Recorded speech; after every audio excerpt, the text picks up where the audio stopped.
We always say in sales, people buy from people they know, like, and trust. Thank you for sharing that. You see, I'm already about to tear because... What would be the business behind the podcast? Like, what's your main business? Marketing my speaking engagements as a consultant, where I'm pushing more. So the podcast is to just give people tidbits about programs and experiences that I can give them if they invited me to speak or to coach or to work with them. Okay, so who is your end client?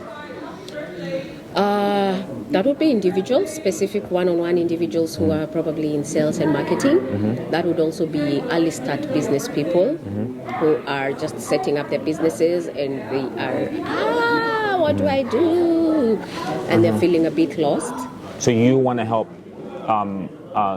consult those businesses? Yes. Okay. And then you want to be getting speaking engagements? Correct. Okay. So your goal would be, yes, the best thing you could do is start a podcast. I tell people all the time, if you don't have a podcast, you're lacking behind. And then what you could do is engage with the people, number one, who host speaking engagements. Mm-hmm. So they can, because if you tell someone, hey, would you like to come on my podcast? No one's going to say no. People love to talk about themselves, right? That's true. People love to, so you get them on your podcast and then now they're spending 45 minutes to an hour with you and they say, wow, hey, maybe we need her for a speaking engagement. I like her, right? But not only that, not only just to get the client out of it, you're building a relationship with someone, but then other people can see you being an authority. Because when you have a podcast, you're an authority figure. That's true. Straight away. It's more about the interviews and the questions that I'll have with the speakers that I invite, and less about me really pushing me. Yeah. But the end game will still get me the results I'm after. Correct. It will still build that relationships, and within that you'll still be talking. Oh, sorry, the camera's kind of. No, I was saying the camera. In saying that, you will still talk about yourself in a way, because if you're having that conversation, yes, it's about them, but then you'll be able to say no, but like you'll just be able to have your thought leadership in that. And it just positions you as an authority, right? And so I think it's just to build that relationship, and you build your content funnel. So you always have content, but you're showing who you are. And then the other side of your business is getting people you're coaching. Get them on a Zoom, record that. And so you're showing, if someone's coming and watching that, how to scale a business, people are searching for those things. So now you're just more findable. Google owns YouTube. Right?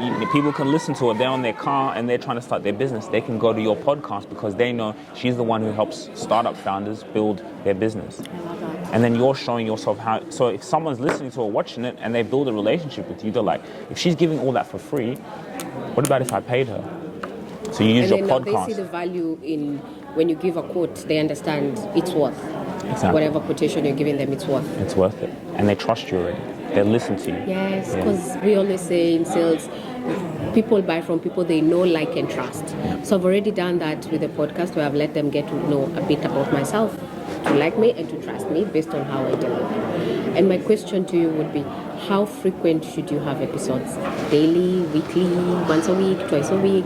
What's the right number? We personally do every week, but that's obviously because we can. I would even say, to start off with, once a month. Once a month? Oh, that's doable. Once a month, way doable. 5 minutes to 1 hour. Scheduling a calendar, Zoom, record, done. That's a podcast. Doesn't need it, yeah. It's so simple. Doesn't need like a fancy studio setup with your fancy cameras and all that. So like we have a lot of clients, we manage their podcasts. They do it through Zoom and then they send it to us and then for editing and all. Yeah. Just because they want it to because they want that other person that when they go and watch that, they're like, damn, this is such a good show. You had images, you made me look good. And it builds relationships for them now. Because all our clients are just like, oh, come on my podcast. And then it shows them like, wow. And then you leverage that person's audience. Correct. And people see you with that speaker, they see you with that author, they see you who you're, and that person's going to share it because they're on a podcast. So what I'm hearing you say, it should not at any point be about just me in front of the camera alone. I should always have, like now. You can do both. Okay. Yes, do both. Do both. Have you where you're talking, maybe it could even be a podcast just by yourself. Startup founders, I know the problem you're having. I know why you're not scared. You can do that by yourself. Yes, mix it. A lot of content that I've already been writing because I do a lot of dear future notes and emails to myself. Yeah. So there's a lot of stuff I really... Yeah. And the most powerful thing I did was I realized imagine when I'm no longer here, my children will be able to see all of this legacy. You know, it all started with me and my dad having conversations, and I started to see my dad not as dad, but I started to see him as a human being. I started to see mum. When I had the podcast with mum, I said, Mum, don't talk to me as mum, talk to me as the person. And she'd cry in the episode because she started to think about her childhood and what she went through, and she's never done that. So the podcast showed me like, wow. And from that on, there's not a day why I didn't turn the camera on. Thank you for sharing that. You see, I'm already about to tear because just last week, my kids are not here, my kids are back home. And I saw something on Insta where they had a list of questions because I felt like I'm losing touch with them the longer we've been apart. And so I asked them, my son is about to be a teen, and so he's really rebelling. Like, I'll call him, ignore my calls, so he'd just be so curt and rude. But I understand it because he's hurting and he didn't know how best to express it. Mom, why are you so far away? Come back home already. And so I followed the prompts where we had some very specific questions that they were saying you need to ask your kids so you connect with them.